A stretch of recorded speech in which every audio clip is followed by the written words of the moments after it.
గత కొద్ది రోజుల నుంచి నేను గమనిస్తున్న ప్రకారం ఈ రాష్ట్రంలో అత్యంత తీవ్రమైనటువంటి విషయం సమస్య ప్రజల్లో ఉంది. నేను మొన్న మా కౌన్సిల్లో కూడా మాట్లాడడం జరిగింది. అట్లాగే ఒక 4 రోజుల క్రితం ఆంధ్రజ్యోతిలో కూడా ఆర్టికల్ వచ్చింది. అలాగే ఈరోజు మీ సమక్షంలో ముఖ్యమంత్రి గారికి బహిరంగ లేఖ కూడా రాయడం జరుగుతుంది. కోతులు కుక్కల బెడద మరియు దోమల బెడద ఇది ఎంత దుర్మార్గంగా పట్టి పీడిస్తుందనేది, ఎన్ని రకాల ఆర్థిక పరమైనటువంటి నష్టాన్ని కలిగిస్తుందనేది ఇది ప్రజలు అనేక గ్రామాలు నేను సందర్శించి నేను స్వయంగా అనుభవించాక నేను సేకరించిన విషయం ఇది. ఎలాంటి పల్లెలు, ఇంటింటికి కూరగాయలు ఉండేది, ప్రతి బావి దగ్గర పళ్ళ మొక్కల చెట్లు ఉండేది, అవన్నీ కూడా పోయినాయి. పల్లికాయలు ఉండేది, పెసరకాయ ఉండేది, అనపకాయ ఉండేది, పజ్జొన్నలు ఉండేది, సజ్జలు ఉండేది, ఎన్నో రకాలైనటువంటి చిరుధాన్యాల పంటలు, ఉల్లిగడ్డలు ఉండేది, ఎల్లిగడ్డలు ఉండేది. అది ఊర్లలో ఇట్లా సస్యశ్యామలకి ఏ వస్తువు అయినా కూడా వాళ్ళు గ్రామంలో వాళ్ళ చిలకల్లో వాళ్ళ పంట పొలాల్లో పండించుకొని తినేది. ఇవాళ అన్ని కూడా మటుమాయం అయిపోయినాయి. ఇవాళ కూరగాయలు కూడా విపరీతంగా పల్లెల్లో అన్ని గ్రామాల్లో కూరగాయలు కొనుక్కునే దుస్థితే మనకు కనిపిస్తాను. పొద్దుస్తమానం కోతుల భయం, వెనక చూడవా మాట్లాడదు, వెనక మొత్తం కోతుల బాధ.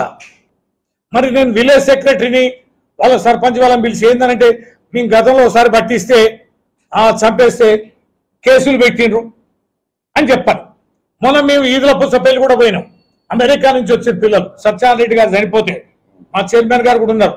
వాళ్ళ పిల్లలు చెప్తున్నారు, ఏంది సార్ ఇది, ఇంటి ముందు కూర్చుంటే ఎట్లేదు, తలుపులు తీసి కూర్చునే పరిస్థితి లేదు, కోతులు బహిరంగ గుంపు గుంపు వచ్చి మనుషులకు కూర్చుంటే కూడా వీధి నుంచి పోయి కరుచుకుంటూ పోయి ఇళ్లలో మొత్తం విధ్వంసం చేస్తానయి, కుక్కలు అయితే విపరీతమైన అరుపులు కరుస్తున్నాయని.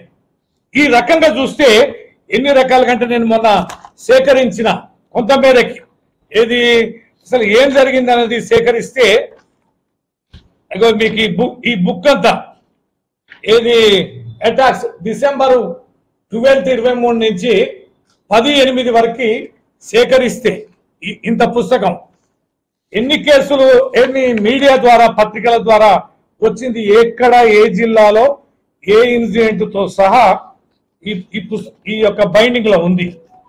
ఎన్ని అంటే 343 కేసులు కేవలం డాగ్ బైట్, కొన్ని సేకరించిన ఈ మంకీ బైట్స్, ఇవన్నీ వివిధ పత్రికలలో వచ్చినటువంటి కటింగ్స్ అన్ని నేను నా పిఏ మనుషులను పెట్టి మొత్తం కలిసి వెతికి మీ ద్వారా తెలియజేయాల, ప్రభుత్వం దృష్టి తీసుకుపోవాలని. పిల్లల్ని ఎన్ని వీడియోలలో సోషల్ మీడియాలో పిల్లల్ని వదిలిపెట్టడాలే, ముసలి వాళ్ళని ఇళ్లకి వెళ్ళి మా పీక్క తింటున్నాయి. పేపర్లలో ఈ మధ్యకాలంలో చాలా పేపర్లలో టీవీలలో రావడం అనేది జరిగింది. అంటే మనుషులకు ప్రాణానికి నష్టాన్ని ఒక్కొక్క కుక్క కూడా సింగిల్ గా తిరగడాలే, 5 కుక్కలు 10 కుక్కలు 20 కుక్కలు గుంపులు గుంపులు బ్యాచ్లు ఒక టెరిటరీ ఏర్పరచుకొని వాడలు పంచుకున్నట్టుగా. ఇవన్నీ ఏమవుతున్నట్టే ఒక్కొక్క డాగు 5 పిల్లలు 6 పిల్లలు పెట్టడం, కోతులు కూడా సంవత్సరానికి 3 నుంచి 4 ఈతలు పెడతాయి. విపరీతమైన సంతానోత్పత్తి, కంట్రోలింగ్ లేదు, డాగ్స్ కంట్రోలింగ్ లేదు. చంపొద్దని ఏమో చట్టాలు చెప్తున్నాయని అంటారు, కానీ పిచ్చి కుక్కల సంఖ్య విపరీతంగా పెరిగిపోయింది. కుక్కలు అనేటివి అడవిలను వదిలేసినాయి, ఆ జనావాసాల్లో బతకడం అలవాటు నేర్చుకున్నాయి, మనుషులు తినే తిండికే అలవాటు పడ్డాయి. ఇదివరకైతే వరి జోలికి పత్తి జోలికి పోకపోయేది, ఇప్పుడు పత్తికాయలు కూడా కొట్టేస్తున్నాయి. తర్వాత వరి యొక్క పొట్టల్ని కూడా అవి తినేస్తున్నాయి. అంటే ఏ పంట కూడా, మిర్చి చెట్లుంటే కూడా గుల్ల చేసేయడం. అంటే బజార్లో తిరగలేని పరిస్థితి కుక్కలతో వస్తే. ఫంక్షన్లు మనం చేస్తున్నాం, ఫంక్షన్లు జరిగినప్పుడు ఫంక్షన్ హాల్లో విపరీతమైన వేస్టేజ్ ఫుడ్ బయటేస్తే వందలాది కుక్కలు మీరు చూడండి ఫంక్షన్ హాల్ చుట్టూ ఉంటాయి. ఫంక్షన్ హాల్ జరగనప్పుడు అవి అసహనానికి గురవుతున్నాయి.